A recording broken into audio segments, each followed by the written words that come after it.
Woodson says at the heart of Negro History Week at that time, Black History Month now, do you know why we study our history? It is to extract from our memory the stories that will inspire our young people, that will let them know that they can do it because it has been done before.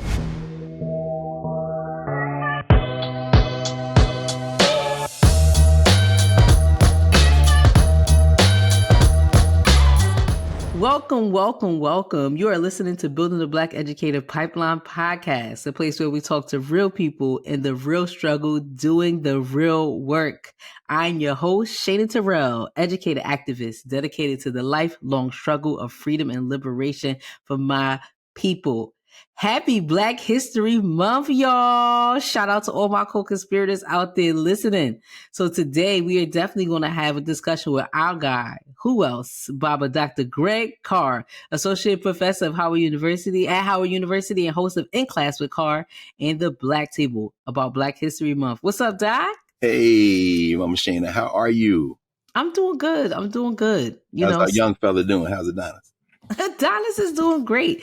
His ages and stages, honey. So he out here rolling around right now. So he's out here in that mobile age. So the rest of your army of young charges, all the young people who you're educating and all the communities you're raising and pulling together, how has the first month of the year been so far? I think it's been okay. And I say okay because I don't want to say it's been great, but I think it's been okay. We're continuing to try to inspire, elevate, and motivate these young people, our next generation. Absolutely. So I think it's been okay. How about you? Same here. I have never taught this critical race theory class at Howard at the law school. My colleague who normally teaches it is on sabbatical, so they asked me to do it for this semester, and I'll go back to teaching my regular class in the fall. And so it has been an adventure. We're doing a lot of reading. I have all third-year law students, so it's 25 third-year law students, and people come by the class, and we've been doing a lot of reading and a lot of conversation about critical race theory, and it's a different conversation, I think, than we would have had this been a critical race theory class at a white law school or an HWCU, I should say, because they're not all white anymore. I don't think there are any. Then again, there may be some. But anyway, it's a very interesting conversation. So it's been a good start of the year. Negro History Month. Shout out to Carter G. Woodson. And we do what we do every year as you convene the pipeline to have this conversation. See where we've been and where we're going. Absolutely. Well, for me, Black History Month is 365 days of the year. So it's the month. This is the month where we highlight, lift up, celebrate. But Black History Month is every day. But I know I have a lot of listeners who, for some folks, they weren't raised in cultures where they got Black History 365 days of the year. We got some folks who are also raised in the history of knowing that it's Black History Month, but not understanding the history of Black History Month. So as always, I love for you. You already shouted out my guy, but I always like you, even however many times we do this episode. I love for you to start out with a brief history of Black History Month and Carter G. Woodson. Oh, absolutely. And like I said, we can keep this one very brief because we know that if folk want to look at our overarching conversations and our longer ones, we have a substantial archive. I was going to say, they could go back last year, the year before last. That's exactly right. So how could people access it? Because I know people would I want to go back and listen to that one. You should listen to all of the previous recordings. That's the purpose of an archive. You don't do a thing one time, but you've got to go back and do that. So how can people access it? Multiple platforms, baby. So right here on Apple, our previous episodes from about the last, I want to say, year and a half are up here. Apple, Spotify, Simple Podcasts, that'll take you to your favorite podcast, but also YouTube. YouTube goes back to the early days, like our very first episodes in COVID. Our very first episodes in 2020. So if people want to go back to our YouTube and check out Ed Post's YouTube channel or the Center for Black Educator Development's YouTube channel, you'll see our old episodes on there. Yes. I think we actually launched February 26th, I think 2020. And I think we launched talking about Black History Month. Wow. So this, wait a minute. It's been 5 years? Yeah. 2021, 2022, 2023, It was either 2020 or 2021, but it was during COVID, so I'm Oh thinking it yeah, was definitely COVID. 2020. Oh no, it would be 2021 then, because Okay. remember COVID crept into our consciousness by February 2020, but the world Okay. shut down in March, late March. Because remember Okay. April, we were scurrying trying to find wipes and alcohol, rub, and all this kind of thing. And then of course Memorial Day weekend is when Derek Chauvin killed George Floyd, and the whole Mm, world changed. So yeah, well, it was change. 2020. It was 2020 when it hit, and then by 2021 we was in straight lockdown. That was the Yes. peak of people paying attention in real time in virtual reality. So, Yep. So but of folks course, want to go back, like we go back. yes, we go back, right? All that work that everyone was doing, that we were doing before COVID, as the world shifted online, people became aware of that work. And now that capitalism and the bosses try to claw their way back to every waking and sleeping moment of our lives. I mean, there's been a lot of writing over the last couple of months on these companies. Financial Times, every day it seems like there's an article in the paper on these companies trying to get people to come back to work.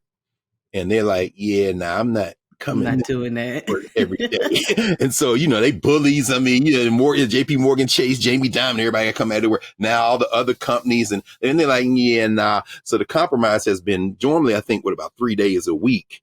And I know at some of the places people get to pick the 3 days. And so of course they're not taking Monday and Friday going into the office. So you see these Tuesday, Wednesday, Thursday schedules. Now they're trying to up it to 4 days a week. And as they keep trying to up it, the people don't have, and of course improving the technology so that they can tell some of these places with every keystroke whether or not you're sitting in front of your computer. Productivity, like they're doing. I saw an article about the UK, a couple of those companies over there trying to track people. But at any rate, Yep. So you're right. 2021 is when we 2021 is when we launched. So launched. 21, 22, 23, 20. This is the fourth anniversary is coming up this month. It 4 is. years. Can you Yeah, imagine that? I can't. This is No. crazy. But the only reason I This is bring all that crazy. other stuff up, though, is that at its peak, when more people were sheltered in place and working from wherever they lived, the numbers of people who would tune into these conversations in real time was much higher. And as the world goes back or goes to the more kind of scattered version that we had known all our lives before COVID, the archive becomes that much more important. Some of the people that you've been in conversation with are now ancestors. Some of them have moved on. And you just think about that, and like some people, we just found out on the 1st of February, the first day of Black History Month this year, the great Joe Madison, the Black Eagle, made transition. The great media personality, legend in radio, many years on Sirius XM with his Joe Madison show, um, from Dayton, Ohio, started out there and then went to Detroit, where he was the youngest president of the NAACP branch there, got on the radio, came to DC after stopping Philly, actually, and came to DC where he was on WOL for many years, kind of taking the baton in some ways from the great Ralph Waldo P.D. Green. And then, of course, Radio One, Kathy Hughes, that partnership, and then Sirius XM. But, Joe Madison's passing represents the end of an era. So we can't talk to Joe anymore. Many people during drive time radio or when he was on the air, that was their anchor. And radio isn't the same. So as people listen to this podcast or watch us in conversation on YouTube, we have to remember that there are a lot of conversations that have taken place, really irreplaceable conversations. And we need that now more than ever. So, and that was the lesson of Woodson, I think, Carter Woodson. So go back and listen to those conversations. Now, for today, for folks who are new, yeah, I mean, Carter G. Woodson, born in 1875, December 1875, in what is now West Virginia. His parents, James and Eliza, formerly enslaved Africans who came out of enslavement, fought their way out. A couple of his uncles fought in the Civil War, where they also acquired the ability to read and write, which his parents didn't have. But his mother in particular insisted all of her children had to learn how to read and write. So some of his first teachers in those small schools that were populated after the Civil War by black school teachers were his uncles, who helped him learn. He and his siblings learn how to read and write. He followed his brothers into the coal mines of West Virginia once he got old enough to work at that level as a teenager. And he worked in those coal mines until he was 18 years old. And then he went to Frederick Douglass High School there in West Virginia. I think it was Huntington, West Virginia, if memory serves me correctly. He didn't start high school till he was 18. And he finished in 2 years. He was a young man in a hurry. He went to Berea College in Kentucky, an integrated school. From there, University of Chicago, Harvard University, got a PhD. The second person of African descent to get a PhD from Harvard University, the first being W.E.B. Du Bois, and then the second to do it, but also the first to be born to formerly enslaved Africans, captive Africans in this country, to get a PhD from Harvard University. And of course, like Du Bois, Woodson spent his life fighting for black people with that degree. He started the Association for the Study of Negro Life and History at the Black YMCA in Chicago in 1915.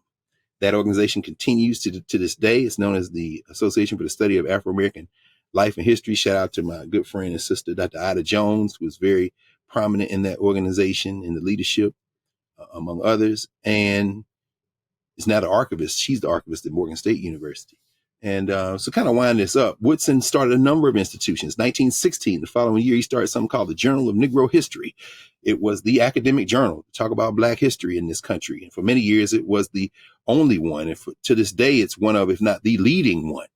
It's now known as the Journal of African American History. A man, Piero Dak Bovey, out of Michigan State, in the leadership there, editorial leader of that journal. Then in 1926, Woodson said it's not enough to write articles and collect materials and have people do research. No, we got to spread this. And he called it the Negro History Movement, the Black History Movement. So in 1926, after he had been made an honorary member of Omega Psi Phi here in D.C., these Greek-led organizations went back and got all these brothers and sisters who had been alive before there were Greek-led organizations. The Alphas went and got Du Bois, where the Qs went and got Woodson. Woodson said, yeah, I'll join, but I got something I want you to do for me. I want you to help me with this project I have in mind. Well, what is it? He said, we need a week where we celebrate all the work we've done the whole year to spread the study of Negro history. Now, of course, the schools were segregated at the time, so it's a lot easier to get our history into those schools. A lot of black school teachers, a lot of black churches, and people were learning some of the history. With Woodson's organization, they were learning even more. And his organization was always community-based. So it was coming out of the community into the schools. So they said, okay, well, what do you have in mind? He said, well, I'm thinking the second week in February. Well, why that? Well, I want it to represent us. And so Frederick Douglass's birthday is in the second week of February. It's February 14th, because Woodson reminded them, or told some of them who didn't know, that Frederick Douglass really didn't know his birthday. He's born in Plantation on the Eastern Shore, where, you know, your spirit sister Harriet Tubman was born. They both out there on the Eastern Shore of Maryland, right? And so, but Douglass always said, my mother always referred to me as her Valentine. So I didn't know the exact day of my birth, but I know it's cold outside. It's right that time of year. So I'm going to pick February 14th as my birthday. And that's why he said, so Woodson said, we got that. And he said, you know, Abraham Lincoln's birthday is in the second week of February. Not that I'm, you know, rah Lincoln, man, but if we want to connect this history to the place we're living, if we put it, those two kind of birthdays in conversation with each other, it's unavoidable. So that's why they picked the second week of February for what it was Negro History Week. And for decades, they celebrated that. And in fact, Woodson, in an essay he wrote in the Negro History Bulletin, which was a magazine for school, aimed at school teachers and school children that they started in 1937, Woodson would give activities for the year. Like this year, the theme for the Association for the Study of African American Life and History is African Americans and the Arts. Every year they pick a different theme. Well, in 1943, Woodson wrote, Negro History Week is the week set aside by the Association for the Study of Negro Life and History for the purpose of emphasizing what has already been learned about the Negro during the year. So that's why it's a short period of time in February. So for those people who have heard, why did they give us February? It's the shortest month. Just about to say that. You know what I'm saying? They didn't give us anything. We gave it to ourselves. And it's in February for the reasons we've discussed. And so Woodson would write in 1943 in the Negro History Bulletin, again, he would say, this is the meaning of Negro History Week. It is not so much a Negro History Week as it is a History Week. We should emphasize not Negro history, but the Negro in history. What we need is not a history of select races or nations, but the history of the world, void of national bias, race hate, and religious prejudice. There should be no indulgence in undue eulogy of the Negro. The case of the Negro is well taken care of when it is shown how we have influenced the development of civilization. So Woodson's thing was just tell the whole story and we'll be fine. But y'all don't just leave us out. You look for ways to keep us out. But if you put everybody's story in, guess who doesn't really have a huge role until the last 500 years of blood violence? Ooh. So anyway, I'll end with this. In 1976, 26 years after Dr. Woodson made transition in 1950 here in D.C., April 1950. In 1976, by 1976, the association and, who took over for him after he passed was his very good friend, Mary McLeod Bethune. They were very close. They began to push beyond the week. And eventually, by the 60s, they said, let's just take the whole month of February. And in 1976, the President of the United States, Gerald Ford, signed a proclamation recognizing the month of February in the United States, which Black people had already begun to recognize as a month, as Black History Month. And that's how we got to where we are today. Beautiful. So the reason why, again, no matter how many times we do this episode, the story has to be told. Has to be told. It has to be told because, again, I think that once we get on here, sometimes people have to be reminded because people aren't talking about Carter G. Woodson 365 days of the year. People aren't talking about how Black History Month was made and built, and nobody gave us anything. Like, it was us. Like, we did that. Because I still hear people talk about, but we got the shortest month of the year. Yeah, that's not the history of, if you knew your history of Black History Month, you wouldn't be saying that. The other thing that I want to point out, because this is Building a Black Educator Pipeline podcast, this was started by a teacher and it was passed on to a teacher and an educator. So I think, again, in today's society, sometimes we look for celebrities. Sometimes we look for politicians. That's who we look to, like, guide us and, like, lift these things up and hold our history or tell our story. These were teachers. Carter G. Woodson was a teacher and then passed it to Mary McLeod Bethune, who was yet another teacher. These were educators. So I just want our educators to understand a major role that they play in history, the major role they play in society. And as they reflect on what their role is in history and Black history, like, your job was to make history. Like, no, absolutely. You got to continue. We have to continue that tradition.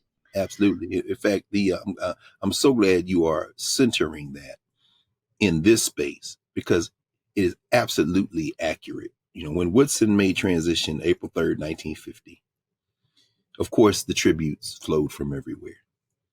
And one of his friends, who wasn't very close to him in terms of Kiki, we friends, we boys kind of hanging out, but they were very good comrades. They sometimes disagreed, but they were definitely in the front lines together. His, colleague W.E.B. Du Bois wrote his obituary, one of the many obituaries. And Du Bois tells the stories of how he went out to interview people and he corresponded with people to find out what kind of things Woodson liked and, what did he do for recreation. Woodson was legendary for working 18-hour days. It was not unusual for him to do that.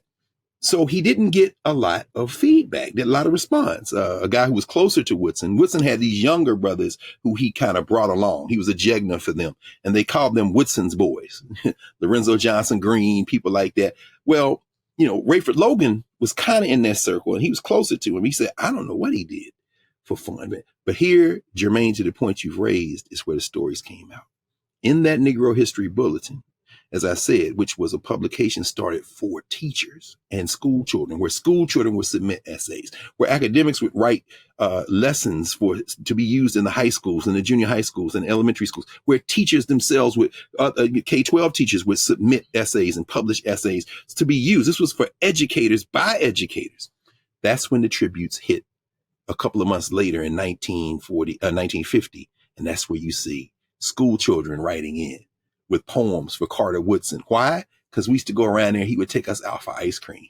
The sisters who lived at the Phyllis Wheatley Y, which is a block from his house, would say Dr. Woodson would come eat dinner with us, and he would tell us about when he was a teacher in the Philippines and how used his Spanish and how he saw the colored people there and how he would go to France and have these great 7-course meals in places where they only spoke French. And he would go to the library. These are the sisters, many of whom were in transitional housing or didn't have that's who Woodson knew, and that's who knew Woodson. His secretary, the sister who was there, was like, people would come by here. Langston Hughes, whose birthday is the 1st of February, wrote in. Langston Hughes was a young boy. The sister who worked for Woodson said Langston Hughes come around here with no money. Woodson would pay him to box up the books in the basement and ship stuff out. I mean, Woodson was a man of the people, and at the heart of his work was school teachers.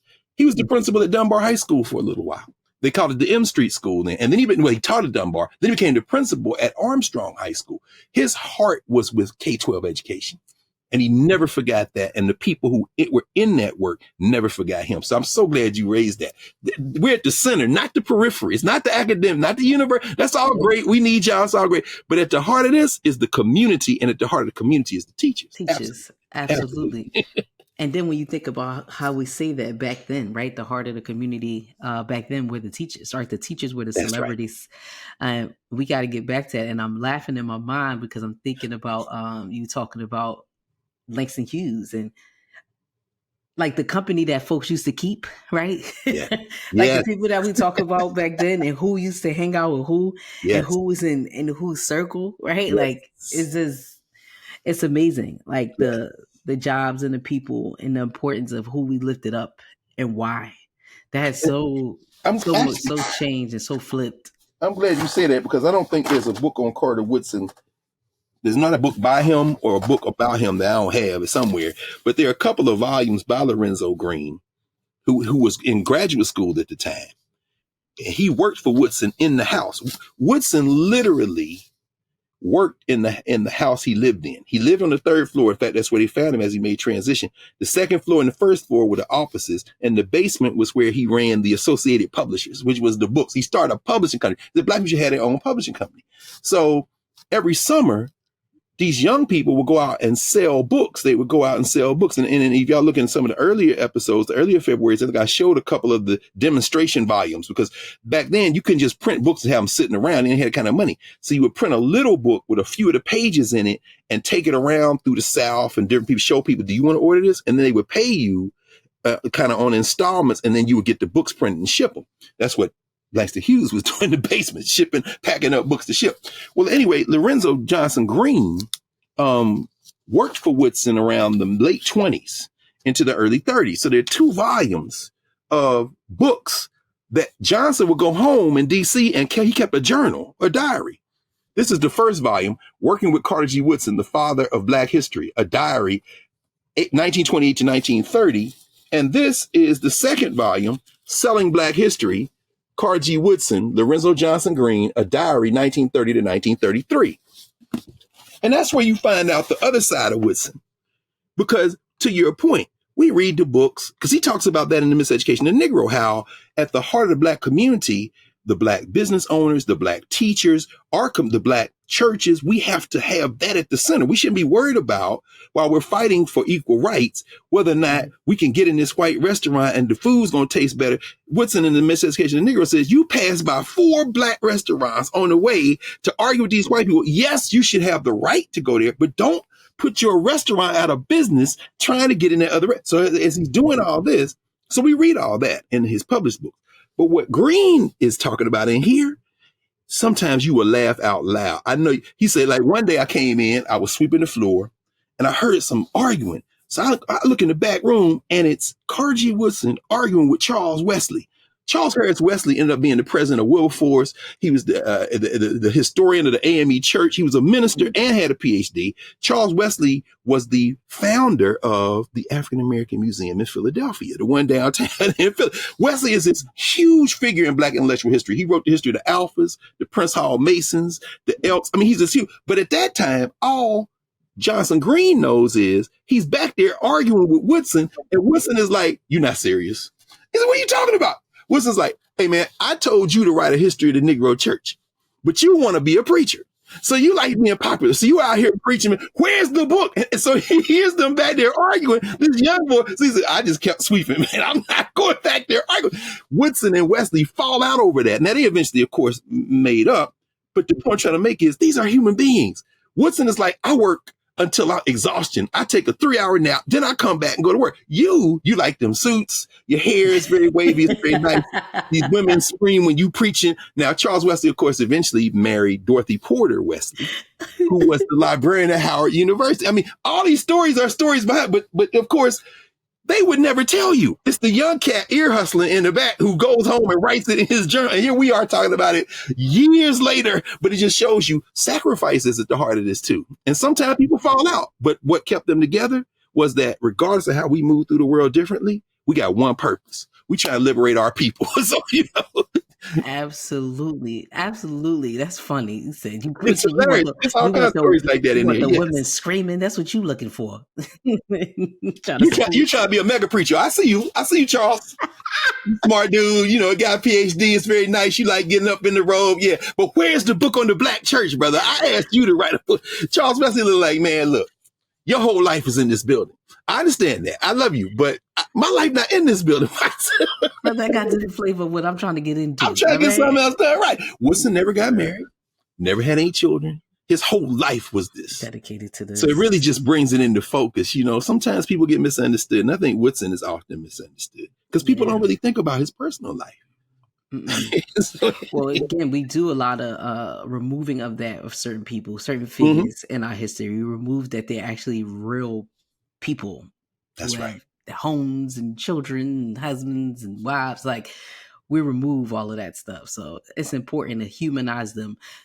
But for reasons, yes, to see them as people and as who they are, but to also humanize ourselves and connect that to people's accomplishments. I feel like at times we see these people as these mystical figures when they are people just like you and me. No question. And they were doing a lot of the same things that you or me or teachers are doing right now. Absolutely. So in fact, that's a great, again, you have just articulated the meaning of Black History Month. Shortly before he died, Woodson wrote an editorial. It may have been the last thing he wrote that was published while he was alive. Well, it was after he's alive. It actually came out in the Negro History Bulletin. And we've talked about it before. His editorial, No Study and Consequently No Celebration, where he says, February is the small period of time when you're supposed to talk about and let the young people talk about what they've learned the whole year. But I'm looking at all these calls for orators during Negro History Month, these speakers, and I'm saying, no, because about the only thing these people can talk about is the race problem. That's not what we're doing. But to the point that you just raised, Woodson says at the heart of Negro History Week at that time, Black History Month now, he says, do you know why we study our history?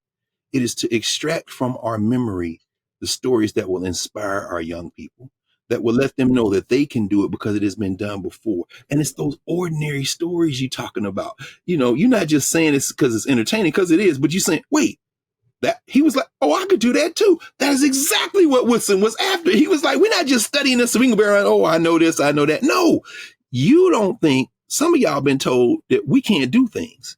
So the reason we study this is not only to recover our memory that we can do them, but that you will be inspired to say, I can do it too, because that's the only way we're going to advance. Regular people got to see themselves in history. That was the whole point. Beautiful. Yes. Regular people you have to see yourselves yes. in history. Well, you said it. That's right. That's you right. have to. The other part of this too that I want to connect that's super important that I think sometimes we don't realize. So it clicked for me when you said that Carter G. Woodson and W.E.B. Du Bois went to Harvard University, right? So we all knew that. We also knew that. I think it was Du Bois who was like, "Ain't no difference between Harvard and Fisk, honey." That's what he said. That's right. That's right. Because I don't want people to get that twisted either. But saying that to say both of them got their degrees and did what? Came back to give whatever knowledge, whatever resources, whatever connections and partnerships they had, came back and dedicated that talent to the Black community.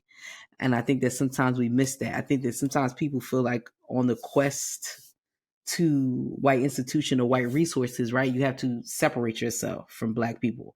These were Black people who went had those touch parts and then came right back to dedicate themselves to uplift the Black community. I think that's another really important point to lift up during Black History Month.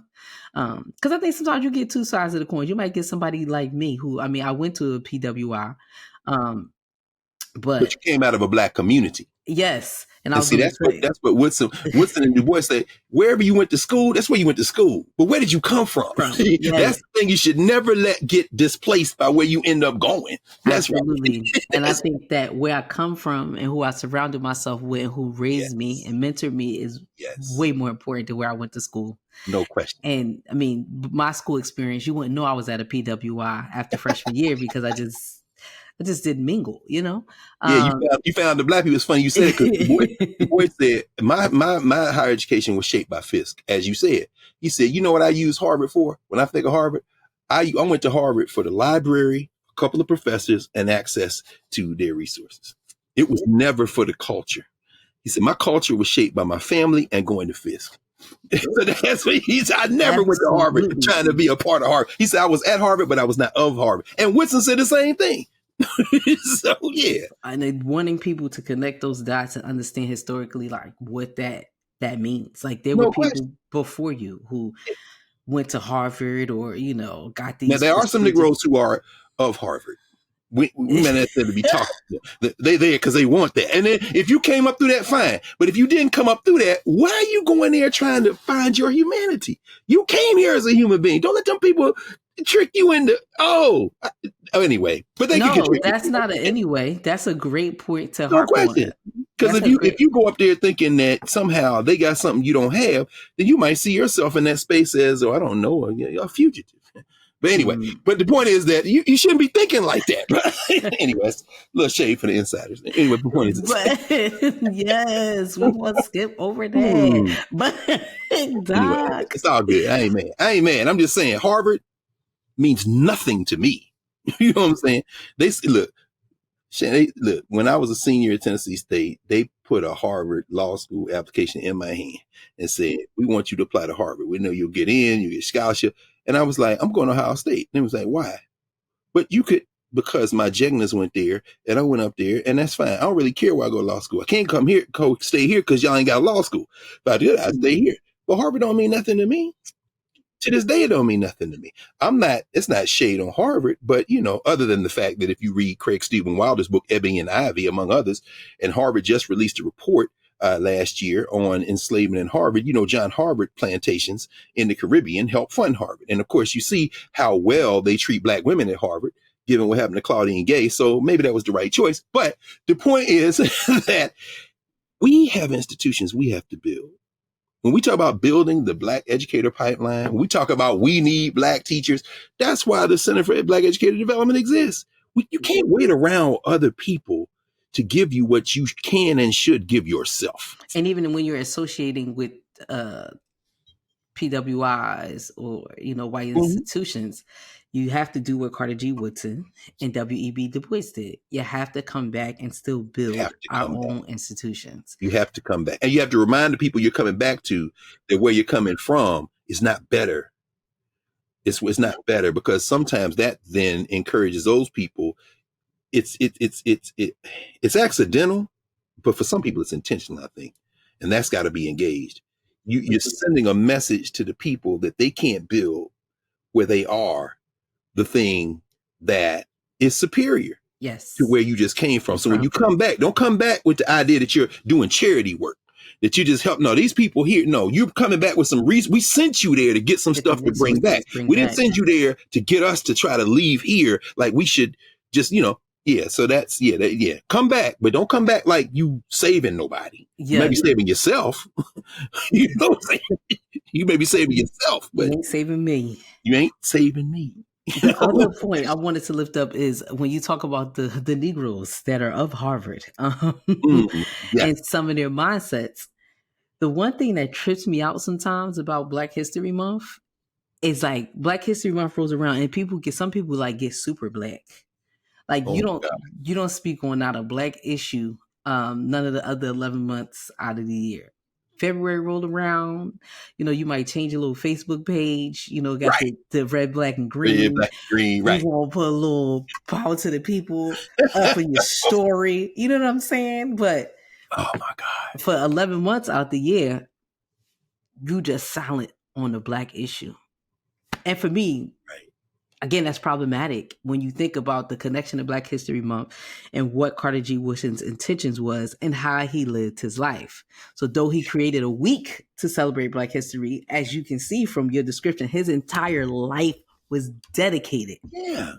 to Black history and No Black question. people No question. and We Black talked about people. this before. Yes. A lot of our friends and colleagues, they make a lot of money in February. In fact, some of them, when ain't nobody listening, so I'm going to out y'all again on this podcast. They call it Green History Month because they get their honorarium for going around and rah-rahing. But again, to use Carter Woodson's words, when Carter Woodson said in that final essay in 1950, he says, such orators who are talking about this, struggle only in February.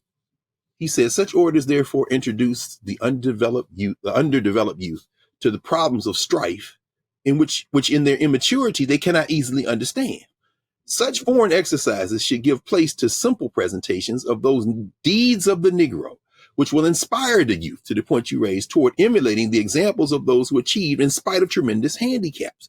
He's saying, so when you pick only February, and they spend their whole budget at the university or on your job to bring somebody in to talk for an hour and the red black, and they bring some cornbread that they done ordered from the soul food place, or they buy some red, black, and green napkins from Walmart or whoever else is now pimping Black History Month, and they have the nice luncheon, and now it's over, and the next day you're like, okay, so March is Women's History Month. Let's talk about Black women. Oh no, it's February. No, February is.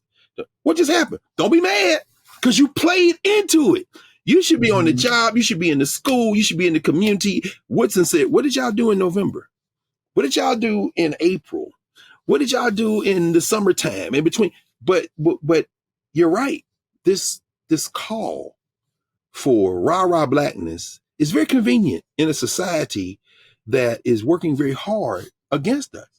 I mean, since we've been together in last February, Cato Institute just published a report saying that 2023 was a record year for public school culture wars.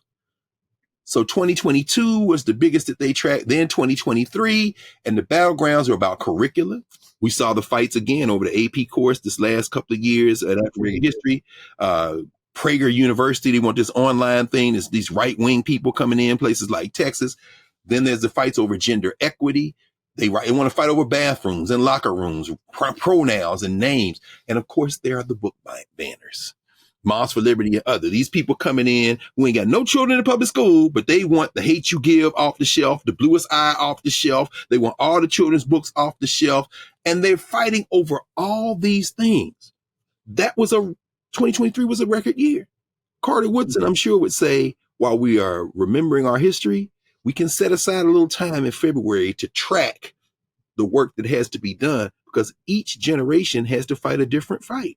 And our fight in this moment, as we're looking for educators and building the teacher pipeline and centering our community, we've also got to push back against the forces in this country and beyond. These forces that want to stop people from being able to be in the world because of how they look or, how they move through the world. We got to fight that too. We definitely have to fight that. So if I'm an educator listening to this show, right, my question is like, well, how? And how do I use Black History Month to do that, right? And especially when you're talking about curriculum and book banning, all of those are at the center of education. And I always say, like, it's really interesting. As simple as it sounds, I think it's still a struggle for people to make this connection between how important education is, because it is connected to the minds of the youth. Like, it's super important. So all these, extremist groups out here, Moms for Liberty, people that are fighting against the AP curriculum for African American history, all of that has to do because people don't want their child's minds influenced with these stuff, right? Right? If I unveil the truth, right? If I pull the wool from over my kids' eyes, what could that mean for a future America? Yes. What Oh, could that mean for me? Right? yes. Like, what could that mean how my child looks at me? Yes. And all of these things are historical. But I think it's also about merging. I don't even know if this makes a lot of sense, but merging past history with current history, right? Like Oh, no question. the present isn't. Most people don't see the present as history, but we have to say, like when folks were doing what they did back in the day, like we just talked about Carter G. Woodson or Harriet Tubman or whoever, they didn't see themselves as historical figures. Like we see them now as history. That's right. So people have to understand, what are you going to do now to turn the tide so that 200 years from now, 400 years from now, people see what we did in history. That's right. That's right. If we make it that long as a species. I You mean, because, always saying that like we about to implode. well, I mean, it's difficult. I mean, what have we seen since we, marked the 97th Black History February, which, this is the 98th. So we're verging on the 100th February that Black History has been celebrated in February in this country. But since last February, this past summer, the COPE's meeting was over in what is now called the Middle East, the Global Warming Summit. And we saw the oil producing countries rather, companies too, trying to slow the efforts of the governments of the world and the non-governmental organizations and actors and the people of the world to slow down fossil fuel use because global warming is real. And the compromise, they reached a compromise, but the Saudis and others, OPEC, the oil producing or states and other formations worked real hard to try to slow down that because they make money. But we know oil, for example, has dropped below $100 a barrel. It's hovering in the 80s somewhere. And the prediction is it will never go back over $100 a barrel because more and more electric vehicles are being produced. The Chinese are in that market heavily. The Europeans are having to shift now. The American companies are having to shift. Why? Because the world realizes that we cannot continue along this path. Humanity will not be here if we continue to approach the world the way we've approached it over the last several centuries. And all you got to do is follow the money. I mean, Elon Musk, people talk about Teslas, but a lot of people have written and speculated that, Tesla was about getting access to the minerals that produce the batteries in those cars more than it was about the cars. Why? Because as you move from fossil fuels, now these governments and these companies are looking for what are the strategic minerals? Where's the nickel? Where's the other the elements that go into an electric battery? So they're looking in Central Africa, they're looking in Chile and South America. And so when you think that this is about, and this is where, of course, technology is a very good book actually that just came out. I just started reading. It's called Filter World: How Algorithms Flatten Culture. Kyle Chayaka, who is at the New Yorker, has written this book. Just came out. And he's talking about how we are on these devices now, 24/7. We're awake, we're on the device. We wake up, we get on the device. We look. He says all that stuff fed into the algorithms then curate how we view the world. We think we're looking at the world. But if you want to know why, you move from building the Black Educator Pipeline and what pops up immediately on YouTube is the latest comment on Cat Williams on Club Shay Shay, or whether or not you pick Team Nikki or Team Beg, then you got to what Chilagi is saying. No, that's the algorithm. That's not the real world, and it's all being driven by what can we sell you. In other words, what is going to drive your eyeball to something you will purchase or download that will help you purchase the next thing? Consumerism has driven this. Carter Woodson didn't have to worry about that. I wonder in 2024, if Woodson's boys who have been knocking door to door in Savannah, Georgia and Atlanta, who have been knocking door to door in South Philadelphia, who have been knocking door to door in the Bronx or in Harlem, selling these books, if they were alive today, would they be in a podcast competing with Kwame Brown, Bus Life, or Umar Johnson? Let me not do that. Would you be, you're trying to get people to read in a period where people just watching They videos. just watching videos.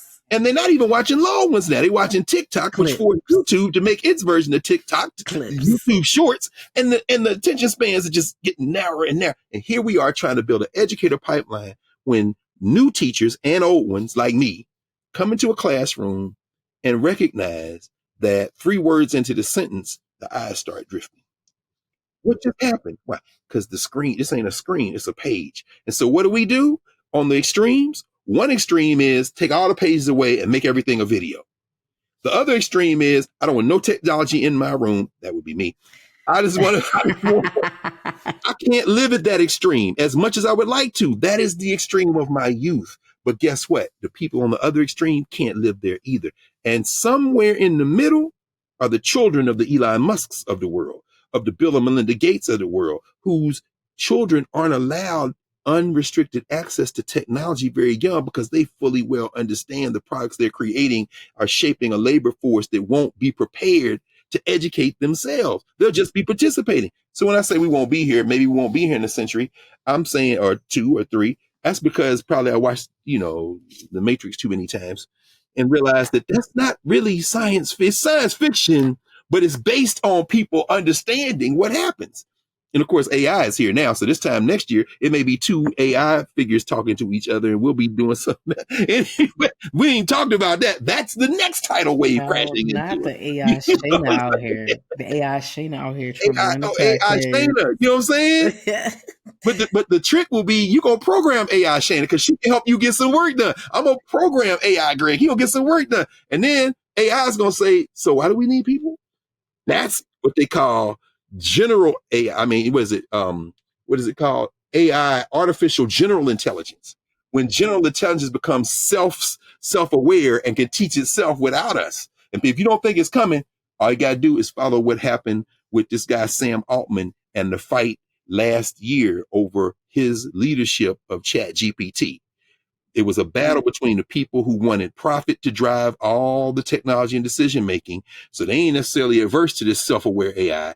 And some of the tech people is like, hold on, we got to consider the moral implications because if we crack this code, this is going to be a problem. The way I read the articles and tried to follow a little bit because I'm not really in tech, I'm not in tech, was a computer apparently solved part or all of a mathematical equation that it had not been given the complete data to try to solve, which triggered the tech people to say, wait a minute, why are you working on, is this thing becoming self-aware? It's like, hold on, we need to think about this. But Altman and them is like, oh, that's a great thing. But you didn't stop to talk about. So those teachers and students and parents out there who talk about STEM, who want to say, why do I have to take this literature class? Why do I have to take this history? You take those classes because it is about our humanity. So it isn't about programming the thing most effectively. It's about why did you do that? And what do you do next? That's what you get from the humanities. You don't get that from the hard sciences. So don't drop those non-STEM classes because this is not my major. You need to read a novel and some poems. You know what I'm saying? Otherwise, you're going to make a machine that kills us all when it asks the question, why do we need humans? You know what I'm saying? That's scary. It should terrify us all. Scary realm. It should terrify us all. Woodson didn't have to face that, but we do. And that's how we become Woodson and Mary Bethune in this generation. And again, I'd be laughing because as you was talking, it's like, would those brothers have a podcast? I said, yeah, Carter might have had a podcast himself. Yeah, but his voice was like this when you heard him talk. So, we see his picture and we say, but he would not have been successful. Why? Because he ain't talking about LeBron, Skip. He ain't talking about LeBron, Skip. Wait a minute, Cat. Cat, give me a drink. You need a drink. Carter Woodson would have 3 views. Because unless he went on, but see, Doc, that's unfair to say. And I'm saying, yes. And the reason why I'm going to say it's unfair to say is because you might not have Shannon Sharp views, but you got views on views on views. People from. But I'm not Carter G. Woodson. No, you Dr. Carr though, and right, you're a historian. So, yeah, but I'm not Carter Woodson. But what that mean? You're Dr. Carr. You're Greg Carr. You know what? You just actually, Shayna, you just solved it right there. There are people who would not translate and grab people's attention immediately.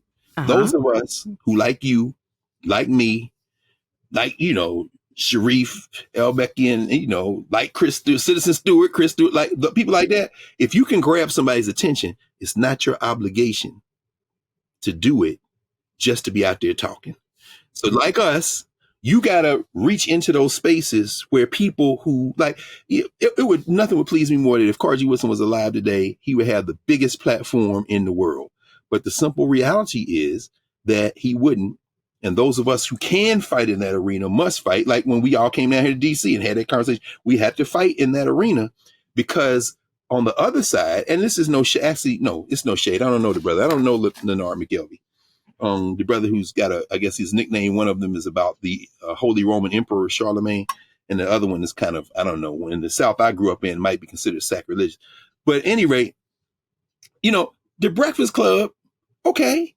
But there's a reason Nikki Haley goes on the Breakfast Club and doesn't talk to Joe Madison or Roland Martin or Karen Hunter or come over here talk to you about education. Why? Because she knows that this cat right here, as well-meaning as he is, don't know enough and is caught too much up in the complex to push her. So, Joe Biden go on the Breakfast Club before he go any of them other places, because I'm not going to get got, because I know. And so what is the obligation of what's the brother's name? Rashawn. Anyway, Charlemagne and DJ Envy. What do they have obligation? No, they don't, because it's capitalism. Do they have obligation? Yes, they do, because you claim to want to speak for our people. So if you're going to do that, your job is not to pretend you're a Carr G. Woodson. Your job is to introduce people to that standard. But if you're not going to do that, then our job is stop listening to you. Stop listening to you. Exactly. I'll throw in just again, because I'll throw in a little bit of a counter argument here. No, we should. Yeah, definitely.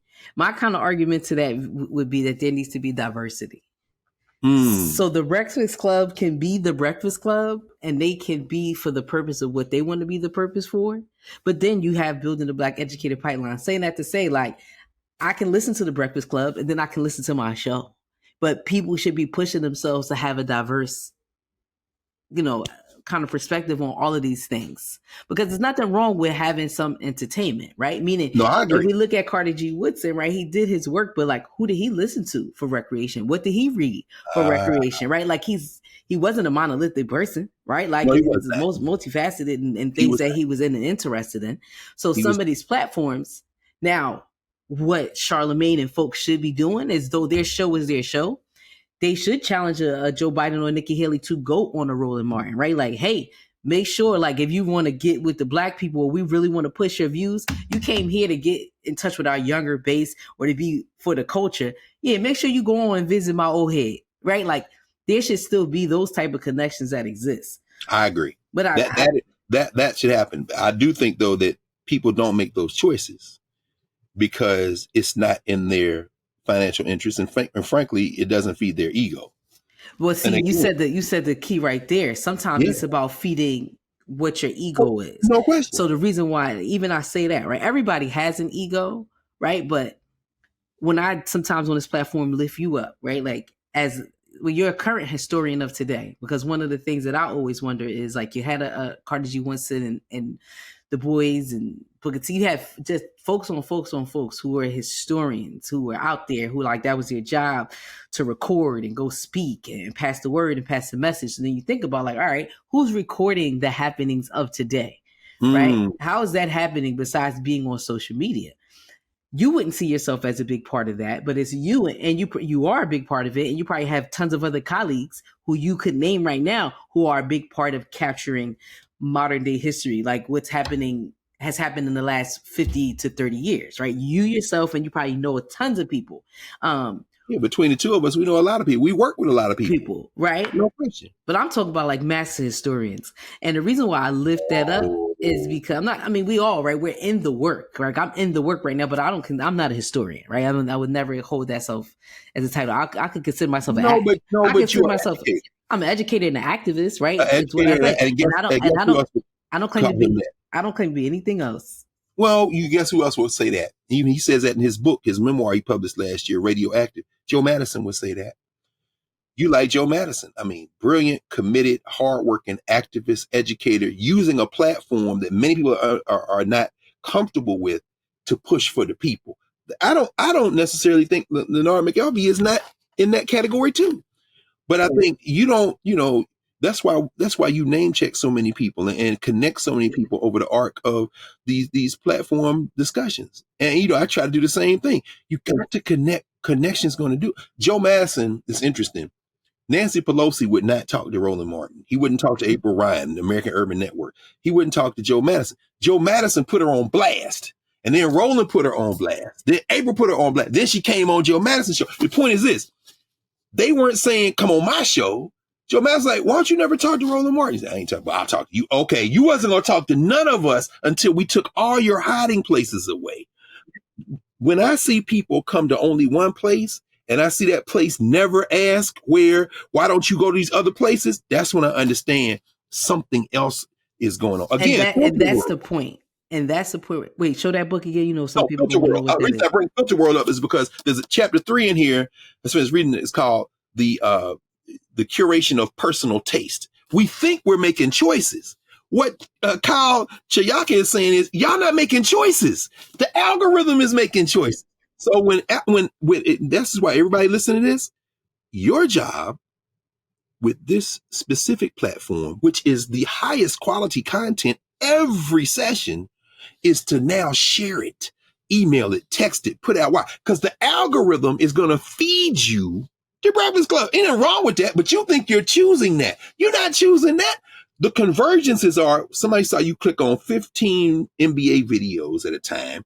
Then you saw the comedy thing with Cat Williams. And then do you know why Club Shay Shay popped up in your algorithm? Because the thing is tracking what you're watching and also curating the commercials they put on. And prime example, simplest example. I never seen videos about babies until I became a mother.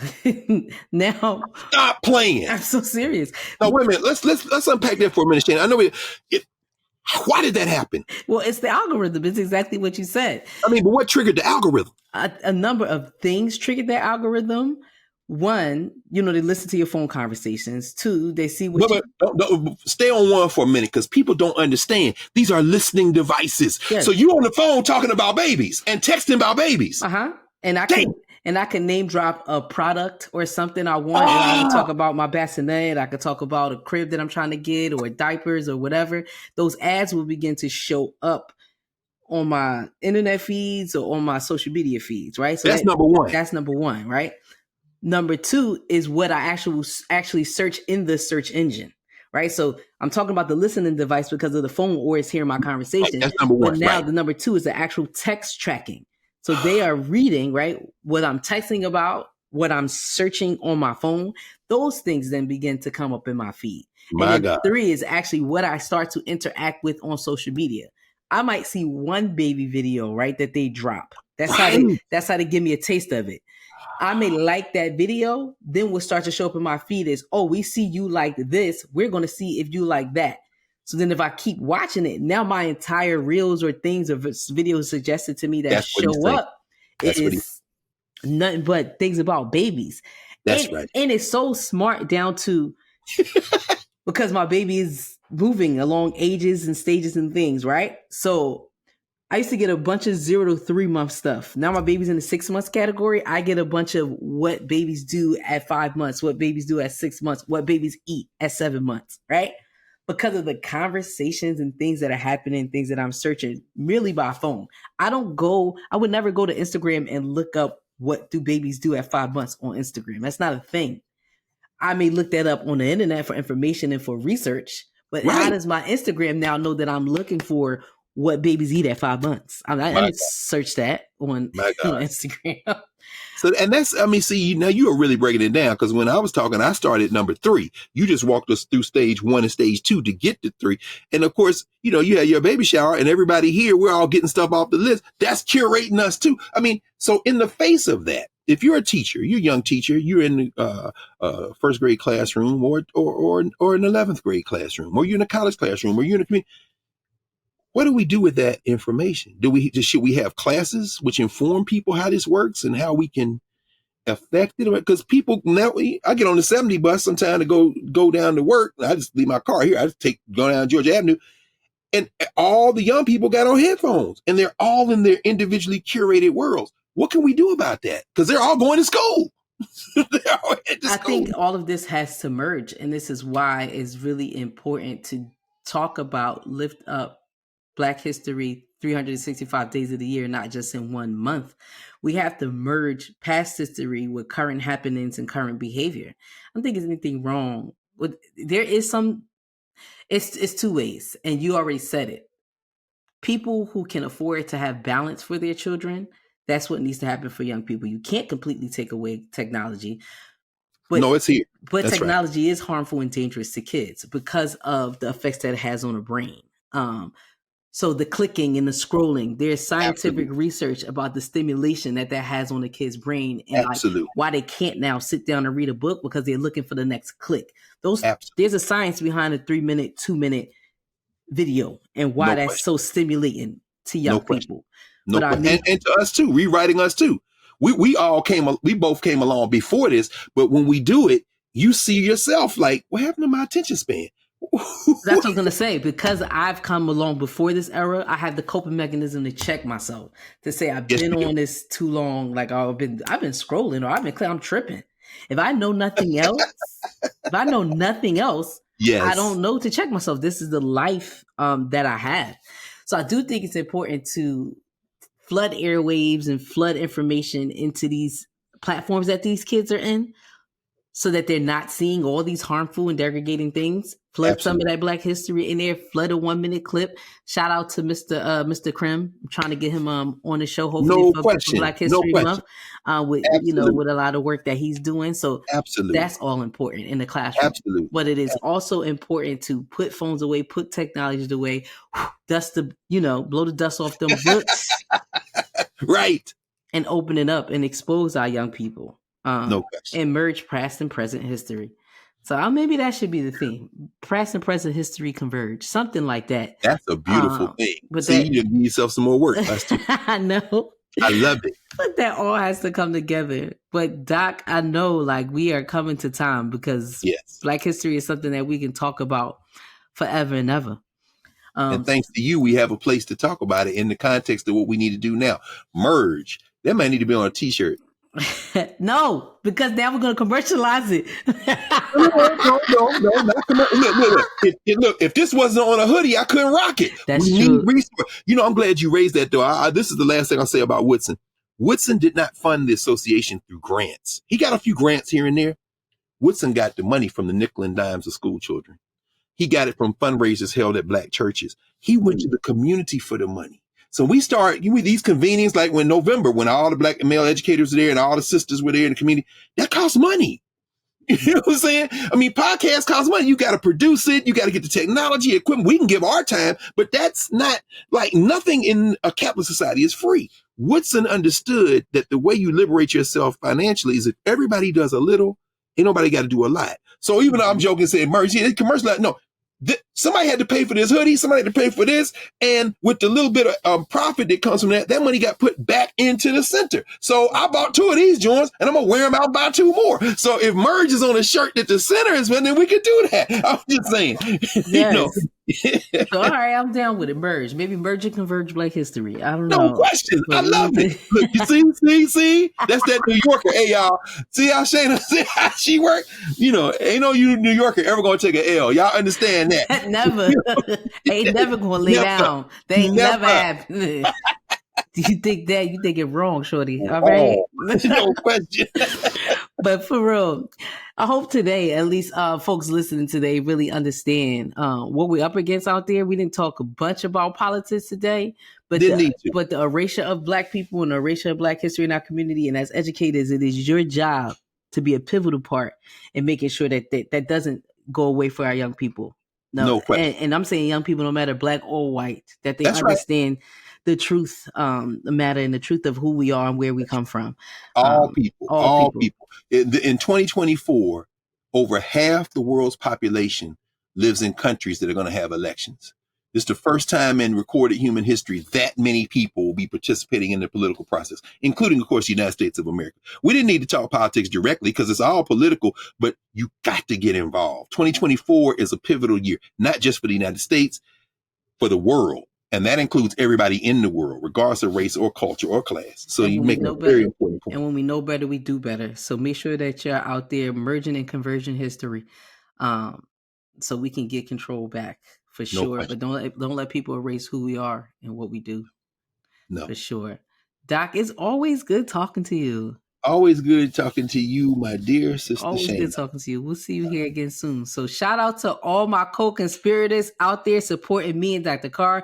Also want to shout out everybody who shared, liked, watched our last episode. You made it one of our highest viewed episodes on Building the Black Educator Pipeline platform. So let's try to do that again with this episode. No question. And Keep the momentum up. Yes. The people were waiting for you to come back, Shane. I tried to tell you what it was. She back, y'all, so let's just keep it going. We That's back, right. baby. Yeah, back, baby. Back, Yes, baby. Back with a baby and back, baby. Yes. That's funny. Building the Black Educator Pipeline is a show hosted by the Center for Black Educator Development with our partners at Brightbeam. So make sure you all are subscribing, liking, and sharing your favorite podcast, and also check us out on YouTube.